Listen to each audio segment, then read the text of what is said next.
girl with them. Let's bring David and Davey Prickett. How's it going, David? Good to see you, man. Very good, Chuck. Thanks for having us back Davey. on. How are you? Now, how old's Davey now? Today's actually Davey's 7-month birthday. So. All right. Yes. And this is your first baby, right? Well, actually, the little 14-year-old running around is mine. But this is my wife and I's first, and she's been a blessing and quite a journey for us along this way so far. Because she had a little hard go of it when she was first born, didn't she? Yeah, Davey, she's actually a survivor of heart defects and has a chromosome deletion called 22q11.2. What is that? Can I hold her? Absolutely. Yeah, come here, Davey. All right. So what it is the genetics is she has a deletion on one half of her chromosome on the 22nd line. And that caused her heart defect. 22q has 186 manifestations, problems with it. It occurs in 1 in 2,000 to 4,000 babies. Of those, 1 in 68 has a heart defect, and 5 to 8% have palate problems such as clefts and stuff like that. So right now 22q is the second largest syndrome worldwide behind Down syndrome. And there's not a lot of research on it. It's only been out about 25 years that they've known about it because of the genetics testing. What did they think it was before?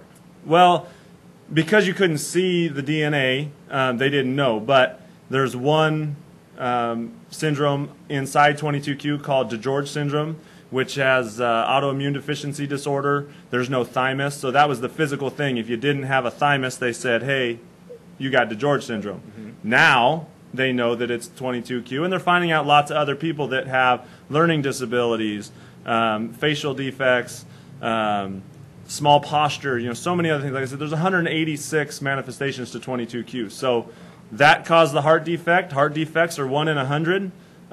Nobody knows where they come from. So huge research needs to be done about 22q, about CHDs, and that's what we're doing with Davey because she's doing so fantastic that we get to be home. She still has a long road to go because in her surgery she had 5 heart defects, one of which is absent pulmonary valve syndrome. They decided to leave the pulmonary valve out so that she can grow longer without multiple surgeries. So you're about ready to get her back. Oh, Davey. Hi, Davey. I thought I was doing pretty good. Oh, look how cute she is. She looks like she's doing really good, though. She's doing fantastic. And the great thing is, from my career driving race cars before, I sold everything in my team to be able to take care of her. Now she's doing so fantastic, we've had the opportunity to go racing again. And we built a 22q car, which we've been racing, and we ran 2 events up at Petaluma Speedway in the last month, and we won both of them.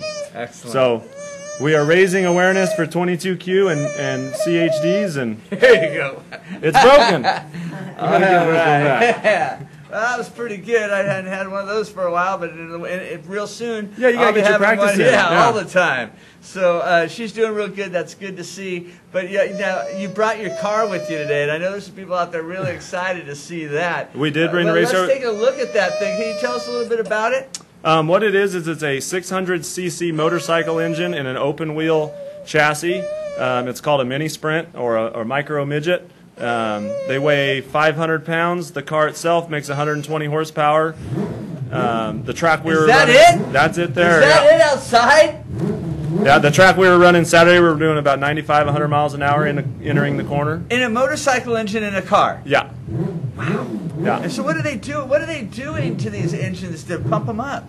This one, it's all stock bore and stroke, but it does have some valve work to get it. It's 16,000 RPMs. They scream. 16,000 RPMs. And what kind of transmission do these have? It's the transmission straight out of the bike, so it's a 6-speed transmission. So you're shifting it as you're going? No, we gear the rear end to run the right RPMs, and then we put the thing in 3rd gear and just let Mash it, right? Yep. So how big are the tracks that you're racing on? Most tracks these cars run are 1/4 mile or 1/5 mile, smaller tracks. The track we've been running is a 3/8 mile. It's big, it's fast. Are you ever going straight, or you're always pitched out to the side the whole time? The short tracks you're turning a lot. The long tracks, long straightaways. You could make a sandwich if you wanted to. Upload a selfie. I know you're full on the selfie thing. So you know, they're a lot of fun, and you got a lot of time, and we've been fortunate to run real good, and you know, we're just letting everybody know about Davy and her condition and how mad she gets, huh? How mad she gets. She doesn't like the heat. She said, "It's too hot in here, Chuck." She's 7 months now. Give her a few years. Oh yeah, I can imagine. You'll see how it is. I'm sure if she's not running the house already, she will be soon. She's doing fantastic. She's got her own room, which we're breaking her into the crib now so she can learn how to sleep on her own. Only makes about 2 hours a night, but hey, it's part of the process. Well, you look well rested for 2 hours a night, buddy. Now, these cars, are these the ones that, these aren't the cars that people start out in. I know Mike Reynolds was saying go-karts and another one. But well, yeah, so a go-kart or a quarter midget or a junior sprint, that's a, basically you would know it as your 5-horse Briggs & Stratton engine in a similar designed car. Those kids start around 5 years old, go until they're 10. Around 12 years old, they jump into this class.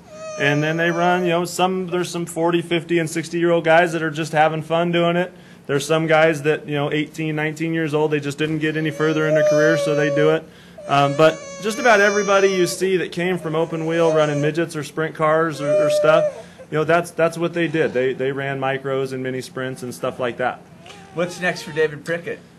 You know, it's wherever Davey takes me. So our whole purpose now is to take that race car around and show it off and, you know, teach people about 22Q and CHDs, and if we get to race some in between, great. If we get 2 or 3 more cars to run different classes at the same time, because I'm sure I run the same track and win every week, they're going to get tired of hearing our story. Because you have been winning, right? We did. We're 2 for 2, and we got 1 more to go August 23rd. So where's that going to be at? Petaluma Speedway. All right. Well, David, thank you very much for coming Chuck. down. Davey, thank you, baby, for coming down. You keep on doing good. Hey, thanks for Chuck. bringing that race car down. That was super cool. You guys should have videotaped it as we drove it down Van Ness Avenue pulling in here.